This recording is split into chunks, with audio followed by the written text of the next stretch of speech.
Hello, everyone, and welcome to Leadership Excellence. Your hosts are Tom Lawless and George Trachilis. Today, we're diving into a topic that sits at the heart of great leadership: how to align your team's goals with your company vision. When everyone's moving in the same direction, success isn't just possible, it's inevitable. I love it. So, Tom, this week I wanted to introduce something new. It was interesting. The last time we talked about broad brush goals, like the three that I had in this aerospace company. Now, the power of three is a real thing. If you look at just focusing on three things. So today I want to focus on the Dodgers, and we could focus baseball if you want. An aerospace company, that same example, I want to talk a little bit about what we did there for aligning goals. And then the open window 64 chart, which Shohei Ohtani used when he was 15 years old. What do you want to focus on, Tom? I want to focus on the importance of alignment Mhm. and the metrics as goals, and then finally using the A3 to align your goals to help problem solving with A3 thinking, All right. basically. That gives every listener a good idea of what we're going to do. So today is the day after the Dodgers swept the Brewers 4 games to nothing to make it into the World Series. Now, what's interesting is my vision of what Otani can do has come alive. He pitched 10 strikeouts, and in the same game yesterday, he hit 3 home runs. Wow. Unbelievable. Wow. And it kind of touches the topic of do both. I said a good lean leader would say do both. Well, Otani hasn't been hitting when he was pitching. And I'm saying do both. And this has come alive for me. I'm even going to write an article and post something on do both. Um, so you talked about the Seattle, about Seattle taking a lead over Yeah. the Blue Jays. And even if the Blue Jays made it to the World Series, I'd still be wishing for Otani, which he's part of the Dodgers, because of the obvious reason he did a part of the Hirata method, the open window 64 chart when he was 15, which set his vision of the future. And we just finished talking about vision. And of course, 5, 10 years out, Toyota's vision is to put a Hmm. smile on everybody's face. My vision is to put joy in people's hearts. So we have a vision, but we can't take that vision and make it reality without doing a whole lot of aligning of our goals and our actions. Execution is key, but executing towards what? So, you want to talk about the importance of alignment then, Tom? Yeah, the importance of alignment. Well, this is a powerful concept in leadership.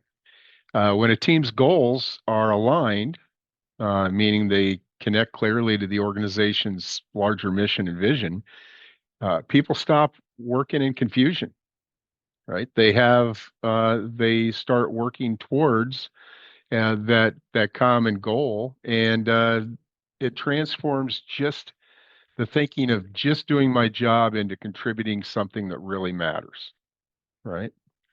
Um, Aligned goals are give teams shared understanding of where they're going Yeah, instead of that's so true. having competing priorities. I used to say, I don't care if we're going in the wrong direction, as long as we're doing it together. It kind of means we got the boat rowing in the same direction, even if it's the wrong direction. Absolutely. Yeah, at least we're doing it together and then we can adjust. So in this aerospace company that I was at, um, one of the things we talked about after, aligning a little bit of a vision, on-time engagement cash, the broad brush goals, then we hit some hard goals. We had to define what that meant, like a 20% gross margin. That was one of our main goals. And then what do you do? Well, we had 9 divisions in this company, all measuring something different. So we had 54 different metrics. And then we decided that, guess what? This isn't going to work for us. We're the same executive. We got to look at 54 different metrics. We took those and we said, which ones are key? We identified 9, and they were, even those 9 were measured differently. and we assigned one executive per metric to go through all the divisions and figure out how we can measure it the same way. And that's what we did over 3 months. Our metrics became 9 from 54, and that became the goal for the teams below. And then we started what was called, you know, PDCA. So you want to talk a little bit about the metrics and the PDCA process, the problem solving process? Yeah. So, in a lot of organizations, well, performance measurement becomes a numbers game. You can have a ton of dashboards and charts and KPIs and everything. What you really want to try to do is have fewer, more focused metrics. That way, your team can stay focused. There's clarity. Clarity in the data doesn't just come from more data, or clarity doesn't just come from more data. It comes from meaningful data, right? Too often you see people have just a ton of data, right? And that data doesn't tell anything. It shows how smart they are on putting data together, but it doesn't really focus on what does the team really need to do. So go ahead. Yeah. Well, look, you said the magic word data, and I know through your training, because I've heard you say it, is we want to turn data into information, and that's the key. So we want people to have the information. So with problem solving, now that we've kind of looked at the data, made it information, now we've got to get every leader in the different divisions, and that's what I did there, is get them to understand what their contribution is to the gross margin. So guess what? We had one particular division making 50% gross margin. Other ones are losing money, so their contribution isn't to go down to 20%, it's to get to 60 because they could. And then we looked at the overall numbers and we said, how do we get to 20% gross margin? And we had to drop some product lines. We had to drop some products. We had to tell Airbus and others, look, we can't do this. The Joint Strike Fighter program, that was a nightmare. So we had to do things to get our gross margin up for the sake of the business and long term thinking. And each of the leaders had to choose at least one problem that they were helped with, and I helped them with it for problem solving. Problem solving is the dynamic of a learning organization. And they did not know how to problem solve or do like anything related to A3 thinking. How do you identify the problem? And I told you we used the book to implement. So it was not, something we couldn't hand them as a manual. Here's your manual. Go do it. But every single leader wanted the help to go through it with their team. And that's the way to do it is you got to show them and then get them to show you what they're doing with it. Anything else on problem solving, Tom? Yeah, well, when you're talking about an A3 too, it's even more than just a problem-solving tool. It's a disciplined approach. It helps people communicate because showing, right? You show people something and they understand better than just telling them. And it helps align those goals across all levels of a business. Brings everybody into, it goes from the vision, the goals, the process, the results, and it gives a structured dialogue. Helps in with the decision making and gets the facts and not just opinions. Yeah, that's excellent. So you're reminding me now that what I learned from the Shingo Institute is one of their discoveries between the best companies out there that have sustained results and the ones that did win the Shingo Award or the Shingo Prize that did not sustain the results over 5, 10 years. And there was a big, big difference. And one of the differences was that they understood the principles behind their business. A principle is like a truth. Like, for example, customer first might be a principle. You better take care of your customer. That better come as number one over maybe even the employees. If you're not going to be able to take care of your employees unless you take care of your customer first. That's like Mhm. a an interesting topic because it's again do both. Take care of your employees so they can take care of the customer. Do both. Yeah. So that's like systems in play. right? You got to create the systems in your organization that get you the results that you're looking for. And don't forget which one is the antecedent, the one that comes first. Don't forget that your people come first. They develop the systems, and the systems will get you the results. So, any comments Sure. before we look at the open Windows 64 chart, which I think is just amazing for every company. No, go right into the 64. I love the open Windows 64. Yeah. Okay. So as I mentioned, Shohei Ohtani used this when he was 15 years old, and I'll tell you the magic behind this open Windows 64 chart.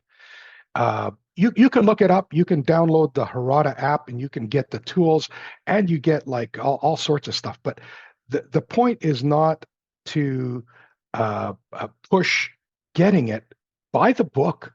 I told you books are so important. The Harada Method is the book by Norman Bodek and Takashi Harada. I have no stake in it, or I don't get anything for pushing this book. It's a good book, and it's got the 5 tools available. One of those tools is the Open Windows 64 chart. So I remember Norman Bodek about 13, 14 years ago. He said to me, George, I want you to be the number one in what you do, or the only one in what you do. How do you become the best in the world at what you're doing? And it was funny because the barrier was there. How can I even be the best in the world? And he said it's just an exercise. Do it. Just write down something you could be the best in the world at. So as the listener is thinking about this, think about yourself. What could you be the best in the world at? Because that's when you create you're a master of your craft, and people will come to you versus the other way around. You always advertising for something.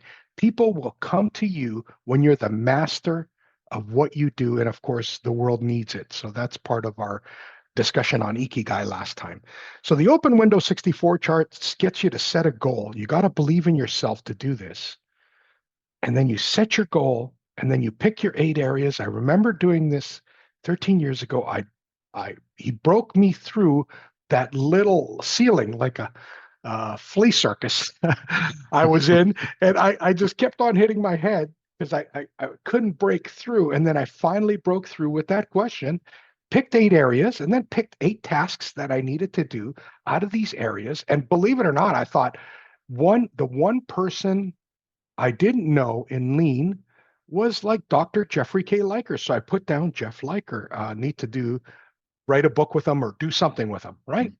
So that was like just one of the thoughts that came to my head. Another one was I never had been to Japan.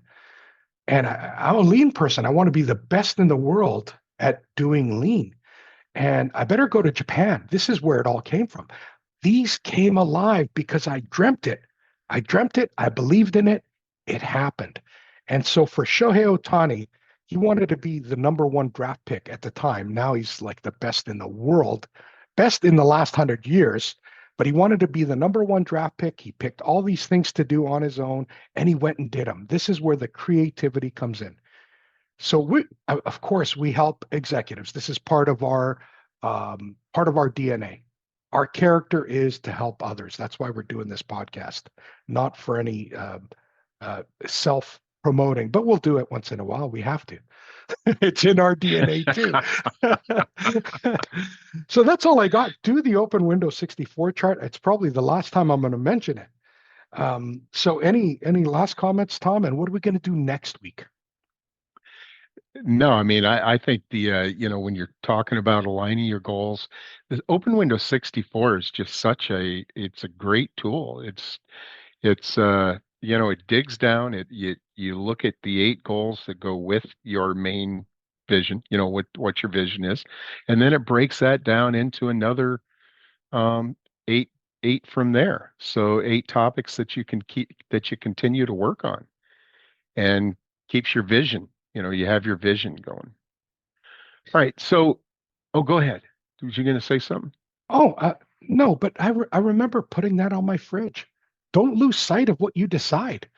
And my vision was 10 years out at the time. I put it on my fridge. I started doing it. Part of the vision was to travel the world, and I was doing that. And I remember Joanne saying, "Well, what about me?" As if she's in a wheelchair or something. She was working at a job at the time. You know, what about me? And I said, quit your job. Let's go. Well, and then we had a 64 chart on what do I need to do to get Joanna to quit her job? And she listed 64 things for me to accomplish. Wow. I accomplished 35 or something. She said, well, the money's taken care of. So I can do it, but I don't want to. The next day she goes into work. Her boss pisses her off. What a bad boss. Because she called me up on the phone. She said, George, write my resignation letter now. And it was done. And then we started living the dream, traveling the world as I was consulting over the internet. It's amazing what you can do. Just write it down. There's the power of writing. That's all I had to say. Yeah. Power of writing, power of vision, right? Next week, y- next week, join us for True North Values. This is at the center of our leadership excellence model. Yeah, wonderful. True North values. In other words, how to behave. Great. Yes. See you next week. And thank you, Tom. That was really good. Thank you, George.